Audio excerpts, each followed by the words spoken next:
La deuxième lettre de Paul aux Corinthiens.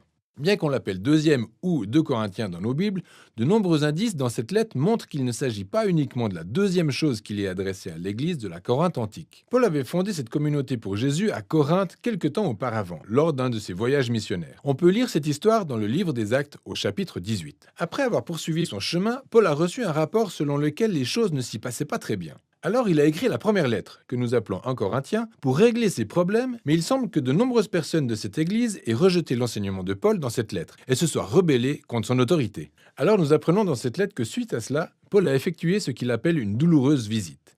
Après quoi, il a envoyé une lettre qui, selon lui, a été écrite avec douleur et larmes. C'est donc après toutes ces mesures que la plupart, mais pas tous les Corinthiens, ont pris conscience de leur arrogance et ont présenté leurs excuses à Paul. Ils ont voulu se réconcilier. Paul a donc écrit cette nouvelle lettre pour les assurer de son amour et de son engagement. La lettre présente 3 sections principales qui abordent chacune un sujet différent.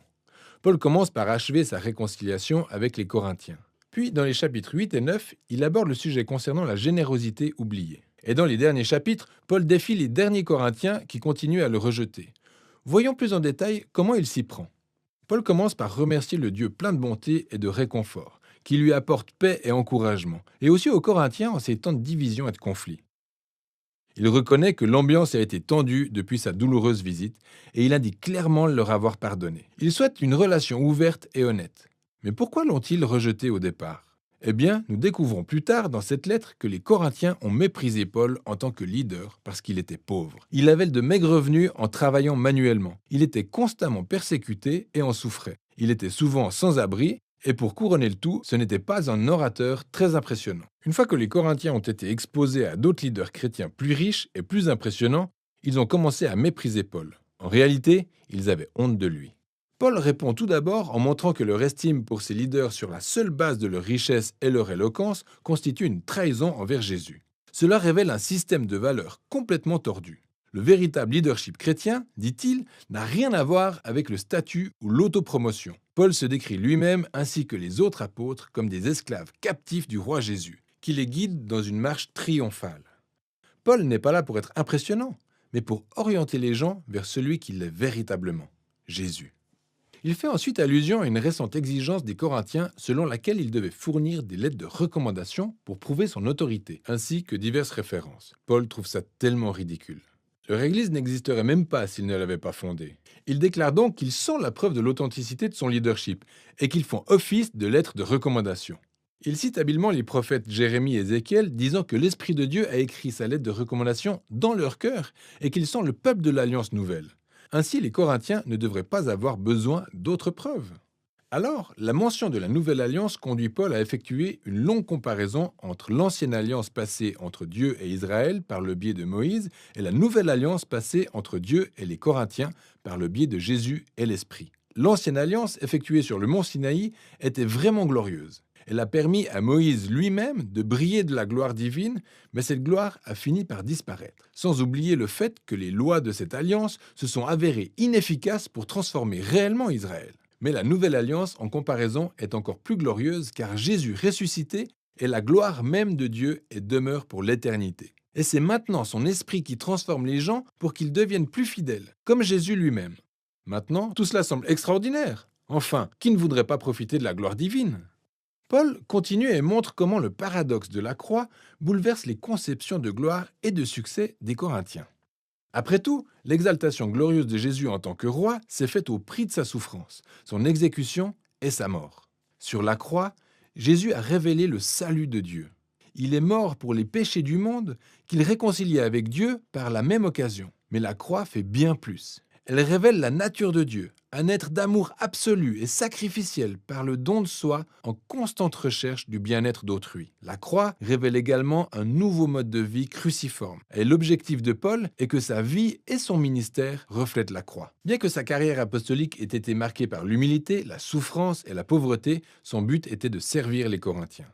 Et ainsi, par le rejet de la pauvreté et la souffrance de Paul, il rejette également Jésus. Le mode de vie et le leadership de Paul sont en fait la preuve qu'il représente de manière authentique le Jésus crucifié et ressuscité. Paul souhaite vraiment se réconcilier avec les Corinthiens, mais il n'abandonnera pas avant qu'ils aient été transformés et aient totalement intégré le paradoxe inversé de la croix. Après cet appel passionné, Paul passe au sujet de la générosité oubliée. Elle s'est avérée nécessaire quand les chrétiens juifs, une fois de retour à Jérusalem, se sont retrouvés appauvris en raison d'une famine. Paul était donc occupé à collecter des fonds auprès des nouvelles églises qu'il avait fondées, principalement constituées de non-juifs. Ils allaient tous apporter leur soutien comme symbole de leur unité en Jésus le Messie. Nombreuses étaient les églises ravies d'y prendre part. Mais les Corinthiens, en ces temps de conflit avec Paul, n'avaient aucune économie pour le don. Pour Paul, ce n'est pas juste une question d'argent, mais un autre signe que les Corinthiens n'ont pas été transformés par l'évangile de Jésus, qui est centré sur la générosité. Paul dit « Car vous connaissez la grâce de notre Seigneur Jésus-Christ qui, pour vous, s'est fait pauvre, de riche qu'il était, afin que par sa pauvreté, vous fussiez enrichis. » Il raconte l'histoire de l'Évangile à travers des métaphores financières. Jésus a renoncé à son honneur glorieux ou à sa richesse et il s'est abaissé à mourir comme un pauvre esclave pour que d'autres personnes appauvries par le péché et la mort puissent être élevées et devenir riches grâce à la richesse de la grâce de Dieu.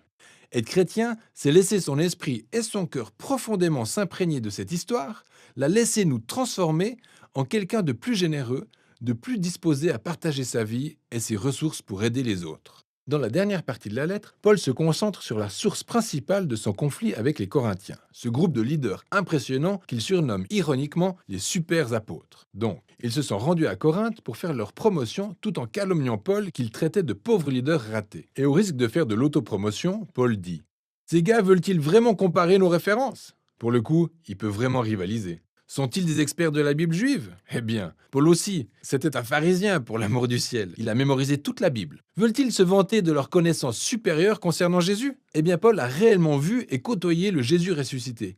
Il a même eu des visions de la salle du trône céleste de Jésus. Mieux encore, Paul a surtout consacré toute sa vie à la mission de Jésus. Il a sacrifié son confort et sa stabilité sans jamais demander d'argent aux Corinthiens. Contrairement aux super apôtres qui demandaient beaucoup d'argent en échange de leurs enseignements, Paul gagnait lui-même sa vie. Mais Paul dit qu'il refuse de se vanter de ses accomplissements, car ce ne sont pas les choses qui comptent réellement pour un chrétien.